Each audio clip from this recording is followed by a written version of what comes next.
Hi, and thank you for joining me for this discussion. Today, what I want to take a look at is this idea of political discourse and how we develop political discourse and how it's related to a couple of other important concepts in the study of American or Texas politics.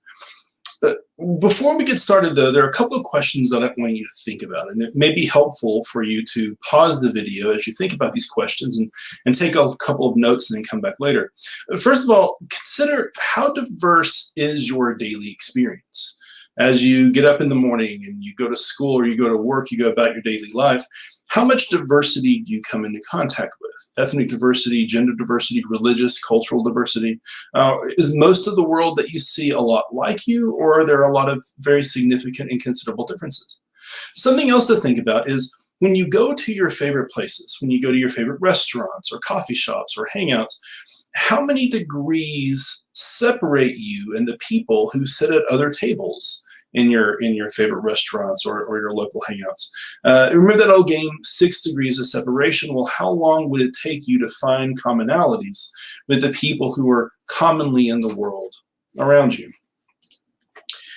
Now, the reason why I want to discuss this is because we need to understand a little bit about how we learn to think about the political world, so that we can then understand how we learn to talk about it and how actually do engage in conversations in the political world. Now, again, what I'm concerned about here are the perspectives that you have and the beliefs that you have in the world and how you acquire those, and not just about the information. That's something that we'll talk about in a later video. So one way to think about this, a model that we can use to understand how you learn about political ideology, is to think about 3 concepts which each deserve discussion in their own right. First of all, there's the idea of structural attitudes. That is to say, if we look at the world around us, how is it ranked hierarchically? Are there ranks among gender or ethnicity or race? Do we have ranks in terms of social economic class or social hierarchy? How fluid are these ranks? How hierarchically structured? So can you move quickly and easily from one group to another, or is it fairly rigid? And more importantly, what are your thoughts or feelings about where you rank in this structure? The reason this is important is there are a lot of sociologists who believe that we learn about the world around us by observing how we relate to that world, whether or not we're accepted and we belong, or whether or not we're kind of considered to be outsiders. Now, second thing, which deserves its own separate conversation, are what I like to call the agents of socialization. And that is, who is responsible for helping to bring you into society, to teach you what the norms and values, what the truths are within your society?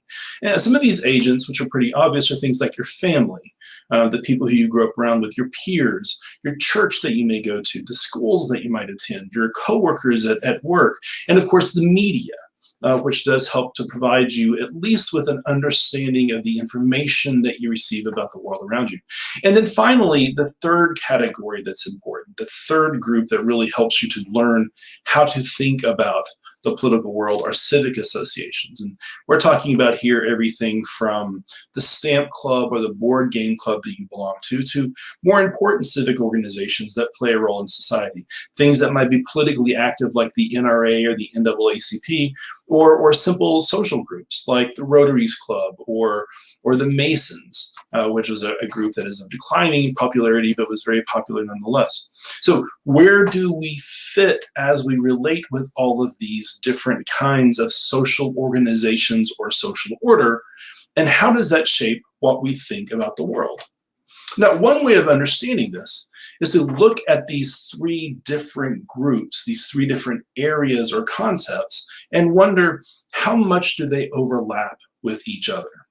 Is it going to be the case that I live in a town, say maybe a rural community, a farming community, or an industrial town where there's one major employer? Do I live in a world where most of the people around me are basically part of my same class? They're all farmers or part of the farming industry, or we all work at the same local factory, so that my social structure is very similar. Do I live in a world where the people who I'm part of the social structure with are also members of my family? We go to the same church. We all went to the same schools. Do I live in a world where all of these people then participate in the same bowling leagues or same social organizations so that the world is largely homogeneous to me? Now, if that is my world, then it turns out that it's fairly easy to engage in political discourse. We all have the same shared symbols of communication. The flag means the same thing to us. Government means the same things to us. We also tend to have more trust if we live in this kind of world, because I've grown up around most of these people. Heck, I'm related to most of these people. I work with them. And so because of the increased interaction, I have higher levels of social trust, which means it's easier for me to communicate. One downside to homogeneity, though, is that while I may understand my world very well, I'm probably going to be more resistant to understanding the outside world. I'm going to be more resistant to outside influences because that kind of political knowledge, it just isn't as important to me for my day-to-day existence. Conversely, I may live in a world where these three different spheres of cultural knowledge are fairly different from one another.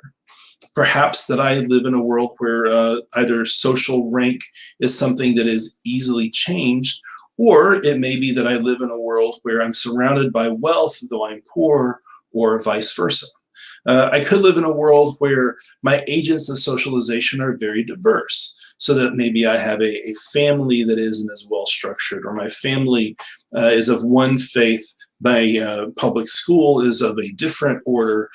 Maybe as I grow older, I end up leaving my family business or the industry that my parents grew up in, and I move to a different part of the world. And for whatever reason, it turns out that my agents of socialization and the associations that I belong to become disconnected. Now, it can be very difficult to communicate in an environment like this, where everyone is sort of disconnected from one another. And it could also be harder to organize or mobilize a community such as this to deal with threats. But if I can be in a situation where it's possible to build bridges across these various groups, what might also happen is I could lead to a world of greater or increased cultural awareness.